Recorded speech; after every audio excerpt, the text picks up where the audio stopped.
The Bandito's off the road to talk at the Gingerbread Antique House. Officials say at that time, a red pickup truck pulled into the parking lot trying to block the exit.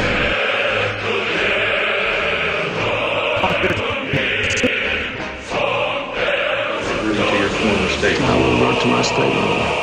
Monica Lewinsky says that you used a cigar as a sexual aid with her in the Oval Office area for chewing line. Yes, no, or why?